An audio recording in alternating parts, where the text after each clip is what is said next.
of 10, you know what I'm saying? Like, you gonna end up smashing anyway, or whatever the case may be. But it is what it is. I think those are the issues that we have to talk about. Like, absolutely. We have to talk about the fact that, you know. Well, that, and then, like, the fact that if you don't talk about it, how are you going to help people? You know what I'm saying? Like, everybody wants to talk. They won't address the elephant in the room a lot of times. Yeah. You know, like, we skid skirt around certain topics and situations to be, I don't want to say politically correct, but appropriate, like church appropriate, but it's like. But I think you get, like, it's like, well, and then sometimes you say, like, oh, well, you know, we got to be careful how we get people, but we ain't getting them the way we get them. Like, they ain't coming in here because we, singing and preaching and laying and throwing oil, and we got to take a baby wipe and wipe it off our face. Like, they're not coming in for that no more. Like, they coming in to be like, oh my gosh, you struggle with sex too? So do I. Yeah. Like, oh my gosh, you struggle with pornography too? So do I. Yeah. Oh my gosh, you struggle with alcoholism? Yeah. So do I. Yeah. Like, we were just having this conversation. Like, they're not looking for perfect people. Like, they're not looking for anybody that's perfect. They're going to be like, I can watch that on TV. I can go look at Full House, Family Matters, and all those people. Like, wait. We're not going to do that. Full House does not come on anymore. Neither does Family Matters. And if you're watching that, you need to step your TV game up.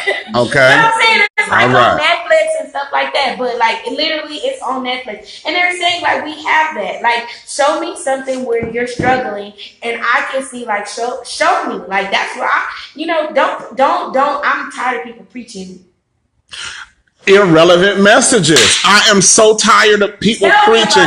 Preach where I'm at. Preach to me.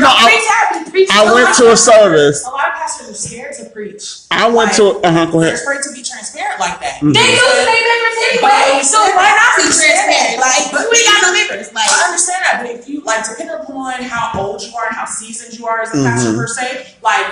You probably grew up under a particular, the structure of what's deemed church appropriate, what's inappropriate, the stuff that you just don't talk about. And a lot of people operate under that versus just being real and being raw and being like, okay, well, God, what do we do? You know what I'm saying? Like, the foolishness of preaching, I'm not going to touch that. Mm-hmm. I'm not going to touch that. But I'm just saying, like, you got to reach the people where they at. Like, you can't. You know what I'm saying? Like, Jesus didn't stay in the church house. He didn't. That's why his witness was outside of it. Yeah. It was outside of it. We too scared to even go out there. Like, I went to a church. And I don't even mean to, I don't dog anybody. But this guy was preaching, and he started talking about how the head bone was connected to the neck bone. And the neck bone. But I felt alienated because that word did nothing for me. Right. Okay, great. My body is. A lot of preachers are preaching words. But my body is put together. I know what's all connected. Okay, now how does this help me live this life that I'm supposed to live, Preach to me, how does it help you not line up people inside? I don't want to put it out. Exactly. I don't want to just, because sometimes we come to church and we act like everybody is either just screwing or doing drugs. And that's the only two sins that exist. Sometimes I might need some help with my anger. I might need help with, pride,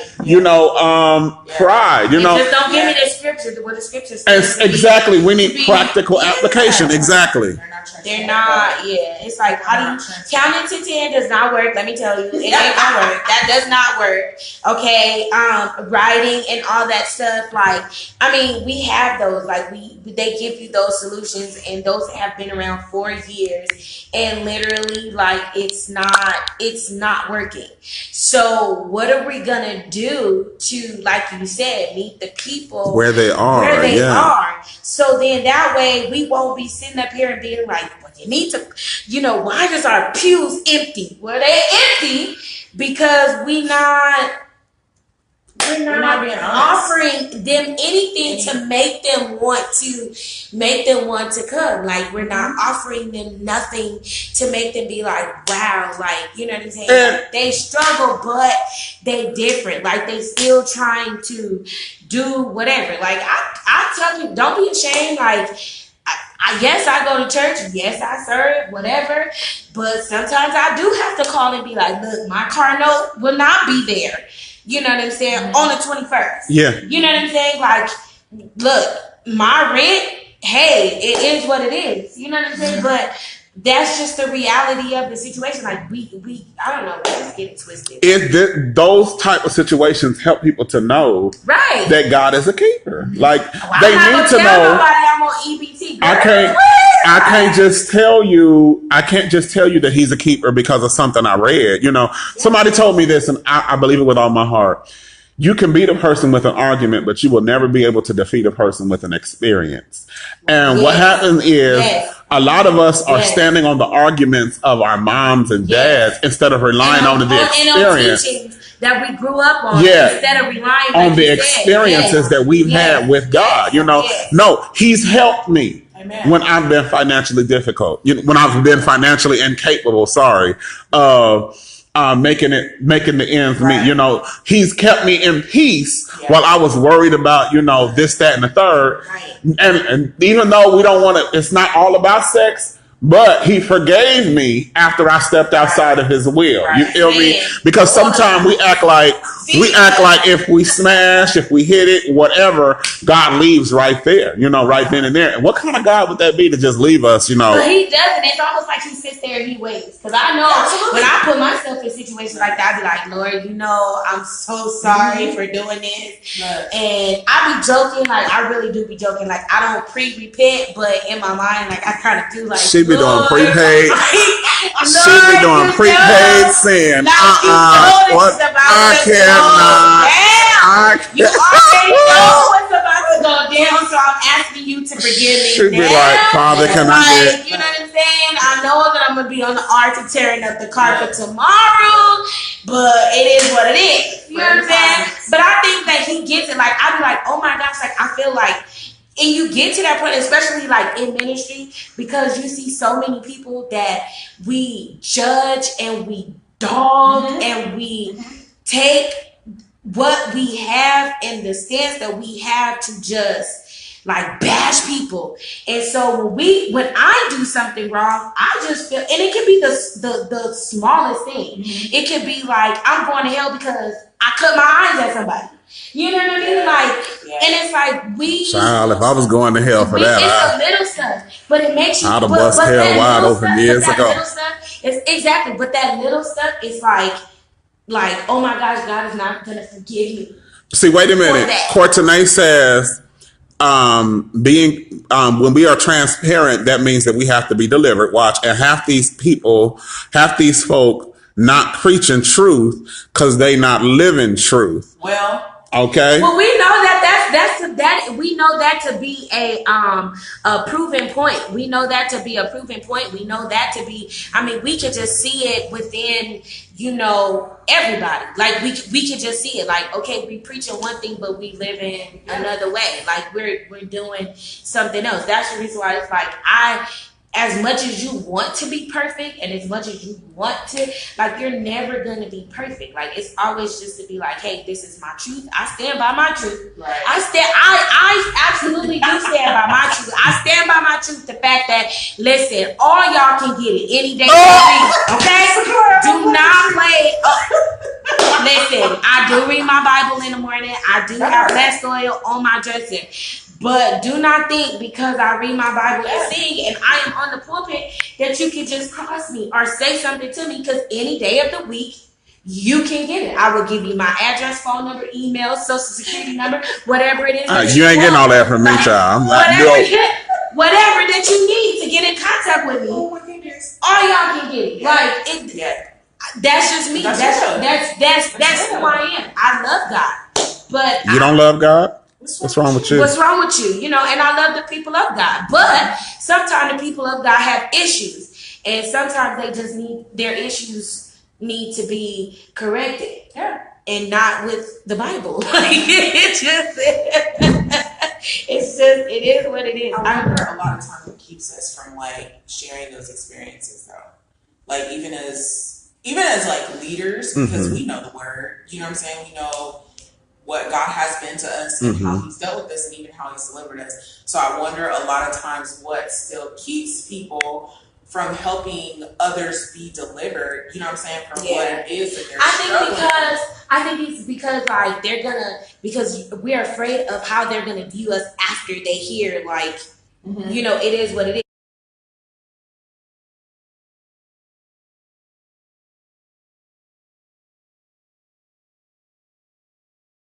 You know, it is what it is.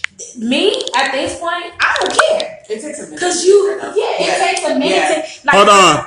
Because, Sharetta Montgomery, Sister Montgomery, sorry. You know, I did that hooked on phonics. She says, being a leader is a hard job, but we're still human. Right. So I really feel like that's what it is. Right. And just to kind of, you know, answer what you're saying. A lot of us don't come clean because we're afraid of rejection. Right. I'm gonna tell you, the church is one of the hardest places to tell the truth. Right. Because if you tell the truth, you could lose bookings if that's what you do. You know, you could lose ministry. People will judge you for 10 years off of a mistake you made. Off of a mistake you made, you know, 3-4 years ago, you know, or, you know, mistake you made one time. They'll judge you for a whole decade. Off of that. The thing about it is that's what the key word is, a mistake. It was a mistake. Now the point is for you made the mistake. The point is to not go back and do the same thing over and over again. Can I put a pin right there though? Let me put a pin right there, because in real life, we'll call it a mistake, but a lot of my stuff was premeditated. I didn't oops and do what I did. And then if I tell the truth, I didn't only do it one time. Now let me just go ahead and put that out there. A lot of the mistakes and stuff I did, I got entangled with. I didn't just do it one time. You know, like we talked about before the camera was rolling. It's like when you are having an ungodly sexual relationship with somebody, and you decide you want to end it, and you start creeping back over there, because even though your spirit is done, your flesh still want what was being put down. So like, now you gotta get that all the way together. Hi, Mom. The way now you got to get that all the way together, and now you got to get yourself together, because I'm telling you, it's hard. It's really hard. And I'm telling you, I think the most devastating thing was it wasn't the fact that he cheated and got somebody else pregnant. It was the fact that I still laid up with you. Yeah. Going back, and I knew that I was wrong. And I knew that, you know what I'm saying, this was something that I struggled with. So I was struggling for nothing. That was the hurtful thing. For nothing. I was struggling for you to, I struggled with laying down with you and doing what in my relationship, choosing my relationship with God, for you to go out. That was the hurtful. I cried for that. That's real. You know what I'm saying? Like, yes, I was heartbroken. Oh my God, I'm in love. And, you know, everybody knows I was engaged to get married and all this other stuff. That stuff, yes, that was hurtful. But I think the most hurtful thing was I was contemplating and debating my relationship with God or my relationship with you. And in between my struggle, you were still doing what you was doing. That's the hurtful thing. I'm like, that's crazy. Well, that, and then a lot of times when in situations like that, like, they're not thinking about your relationship with God, especially when you're with somebody that may not be saved. Now, I'm not talking about folks who are saved, because even people who are saved, sometimes the person you with, they're not that concerned about your relationship and your walk with God, because that's on you. You know what I'm saying? What they do is between them and God. But especially when you're dealing with somebody who really, I know for me personally, like, I was in a relationship with somebody who was not saved. And so when God was really dealing with me, and it messed me up. Like, one of the things God told me, he should have told me, he said, Janair, because I was praying for him, you know what I'm saying, and trying to intercede on his behalf, like, God, you know, what can I do to introduce this man to you? And God told me, he said, how can I use you? He said, when you won't even stop sleeping with him. Like, you won't stop being a stumbling block in a sense. You won't stop and get yourself under control so that I can use you to witness him. You know what I'm saying? And so that was one of the things where I was like, man. And so then when God was like, okay, look, you know what I'm saying? This is not the relationship for you. You need to let that go. You know what I'm saying? Because he was not saved, there was so much he did not understand. Yeah. You know what I'm saying? And so in that, I had a twofold issue, because I'm like, okay, God, I choose you. You know what I'm saying? I choose you. 100%.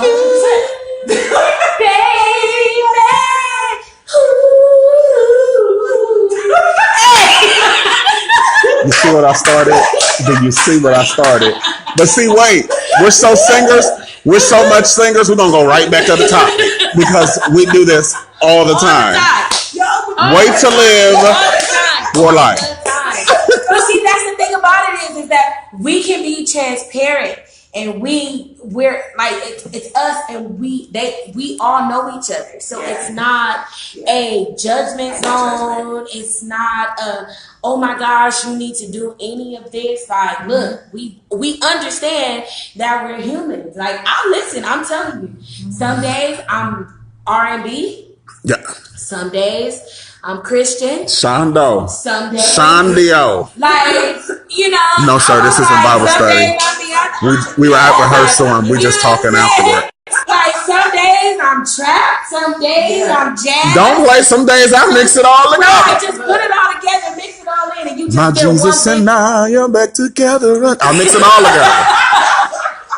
Like, some days, and it's like, am I still, like, you gonna tell me I'm not saved? I probably have a way better relationship with some of these people. Sister Montgomery says this: saved people are the biggest judgmental people, but the saints have your back. Now, I like that. Yeah. I like that because some people are so addicted to church. Yeah. They don't have the relationship with God. Yeah. And I don't mean that from, sometimes religion over relationship. I feel like sometimes we get so addicted to what we're supposed to be doing in here, so we forget what we're actually supposed to be doing in here. Yes. Though, because people, like, the world looks at us and they only see what they see as far as the church is. Right. So if you're not able to, because you don't have a relationship with God, you really may not know God that well. Like, you know of Him. You know, okay, I'm not supposed to, cuss. I'm not supposed to have sex before marriage. I'm not supposed to do all these things. Like oh gosh, what's the word I'm looking for? The religiousness. Yeah. Per se, like I told one of my friends, I said, you can do anything religiously. You know what I'm saying? You can. It's not relationship. And I had another friend who asked some questions, and literally all God kept telling me to tell him, he was like, it's about relationship. Mm-hmm. Right. It's about relationship. So that's the reason why I stand by what I stand. Like, you know what I'm saying? Because I know my relationship with God. It don't take away what I can do. It don't take away the gift that He's placed inside of me. It don't take away none of that. But people get that twisted. People get that twisted and be like, "Oh my gosh, you can't do it." I'm sick of y'all telling me what I cannot. Hello. Well, let me say this too, because sometimes we walk around and we just seem real scary as Christians. Can't do this. Can't do that. Right. If I do this, I'm gonna lose that. If I do that, I'm gonna lose this. And we seem real scary because I believe we don't have that relation. When I gained a real relationship with God, I realized that there was really nothing. There's really nothing that Satan can do. Listen, I was telling somebody, if a song has enough power to unsave me, then I wasn't saved in the first place. So I say that because I came up under some strict holiness teaching. Okay. Yeah.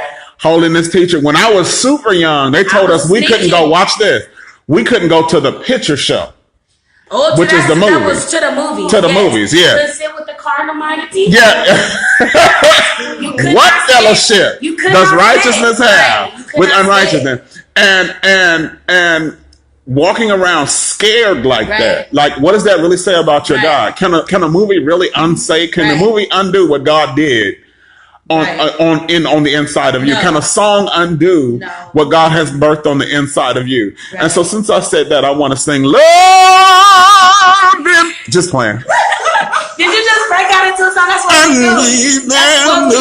That's what we do. Yeah. The strict teachings were like, and then you get to a place like where it's like half of that stuff that's not true. Like, you know what I'm saying? Like, sometimes I'll be having to tell my mom, like, Mom, that's not the Bible. That's not in the Bible, like, because no, that's not true. Like, I'm not gonna sit up there and be like, like, it's just, no, it is what it is. I think a lot of times, like, people, you just have to know for yourself sometimes. Right. You know what I'm saying? Like, people tell you all day until they blue in the face, you purple in the face because you tired of hearing it. Like, but you just have to really honestly know for yourself and take the time to really just, like, here, God, I know, like you, like a lot of times when I was acting crazy, that's when, like, when I look back on it, that's when God was like the closest to me. Where He's like, okay, Janelle, but I still got you. Like, we're tripping. Why you know what I'm saying? Like, chill. Right. You know what I'm saying? And we do a lot to ourselves. We hinder our own walk and our own relationship. You know what I'm saying? I was telling okay, Mama Cox says, there's a big difference in judging and holding your fellow brother or sister accountable. I think people forget that accountability should be because I love you. Mm-hmm. Right. I agree with that. Like, these are my you know, you have to have a group of people, and that's the reason why, like, that's one of the reasons why, like, I'm so happy that I joined when I joined. But I think not in a sense of, yes, I wanted to sing with them because you know, Walter is just amazing, but in a sense of just she be cutting out. I do. I'm not gonna even lie, but y'all already know that. But just to have people that, you know, that will be accountability partners for you. Yeah. So I know, like, yes, as much as I clown and as much as I say what I say, at the end of the day, I don't have to worry about y'all telling me if I'm wrong or if I'm right, because y'all gonna do that anyway. Mm-hmm. You know what I'm saying? So at the end of the day, it's like, okay, I was wrong, and even if I be like, I'm in my feelings a little bit, but yes, at the end of the day, I know you're not doing it to be harmful to or judgmental. Yes. To me. Yeah. You're doing it because you care. Yeah. And you're doing it because you want to make sure that I'm doing the right thing. Yeah. So those are not only accountability partners, those are friends too. Yeah. Well, let me also say this. Now, I agree with Sister Montgomery on this. As long as you know your relationship with God, bump what other people say. There it is, right? She prophesied that. Oh, your son, speak in your heavenly tongue.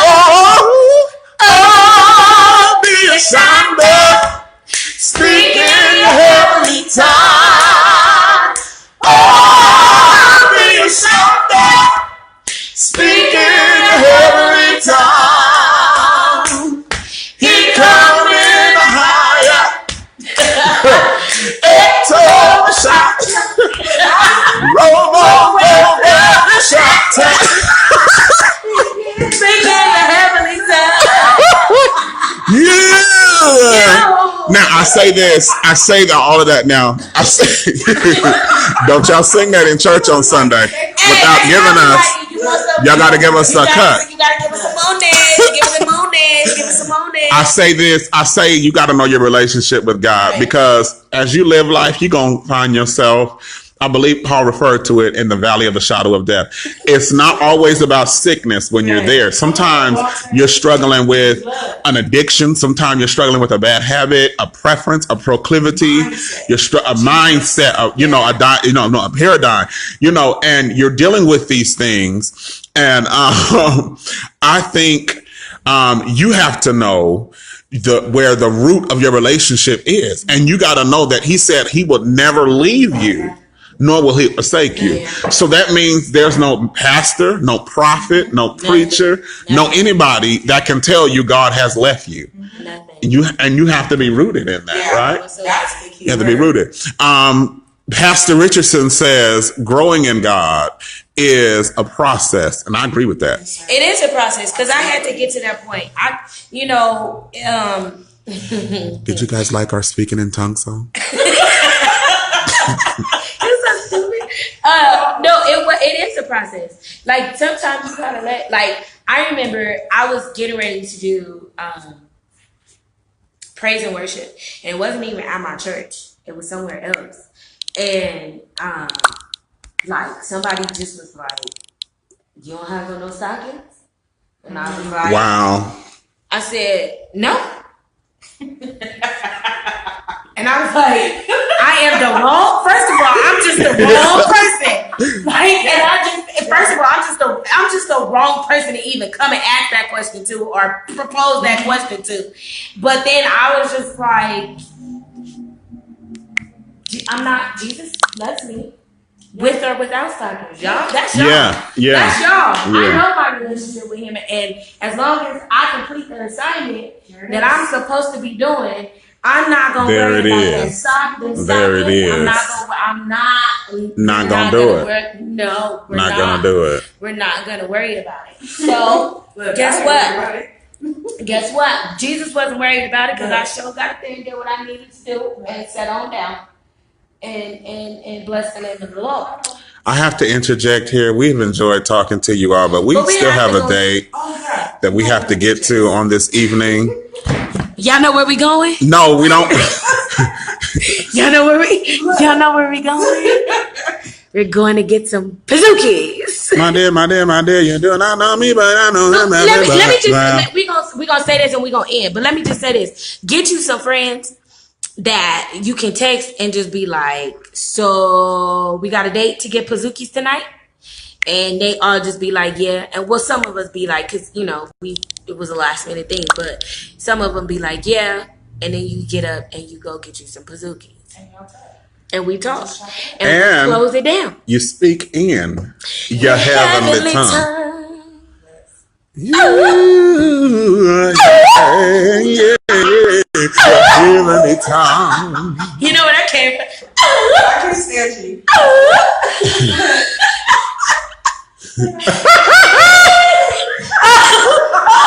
What was it? I got a ring.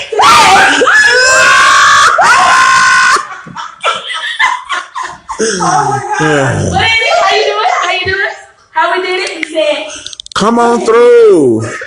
Come on through, Sister Montgomery. You're going to have to tell me how to say your first name.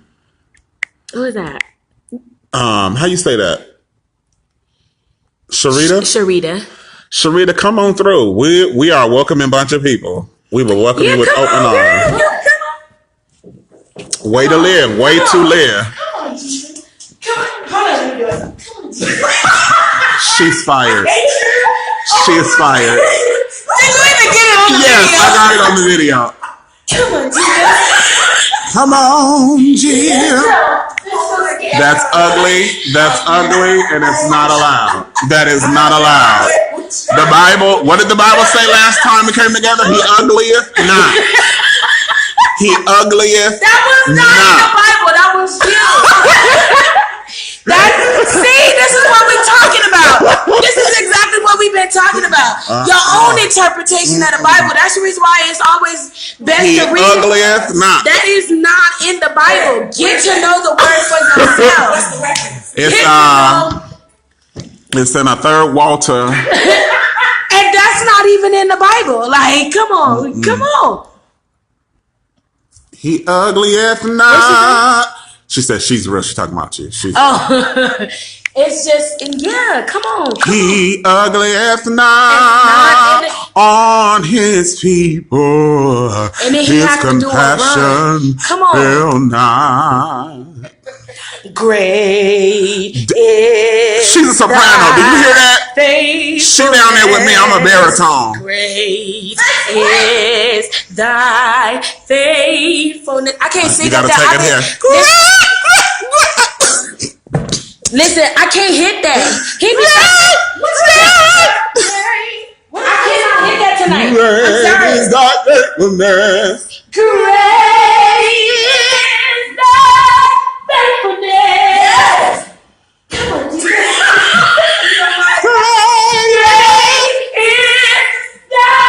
See, I can't hit it because I've been screaming at kids all day. Can you go? Can one of y'all get up there? Janair can.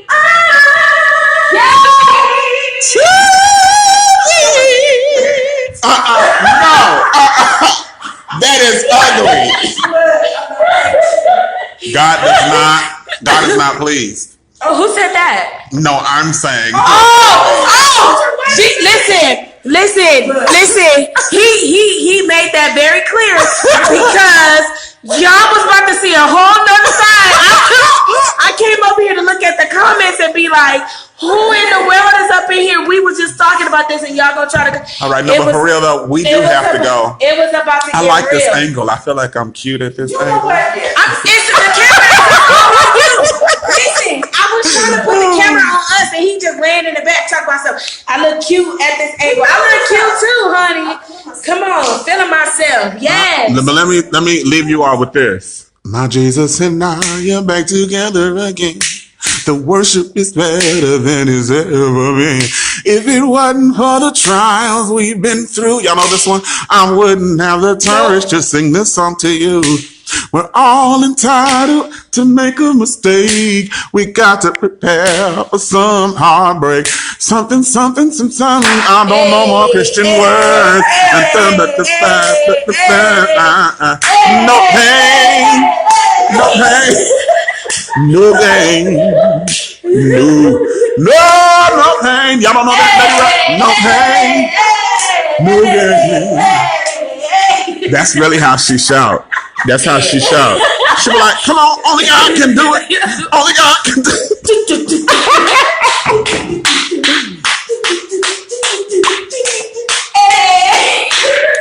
All right, nah, but for real though, we gotta go. Yes, Sharita. Online, y'all stop coming on. No pain, no gain. As long as y'all keep coming on, we gonna keep acting crazy.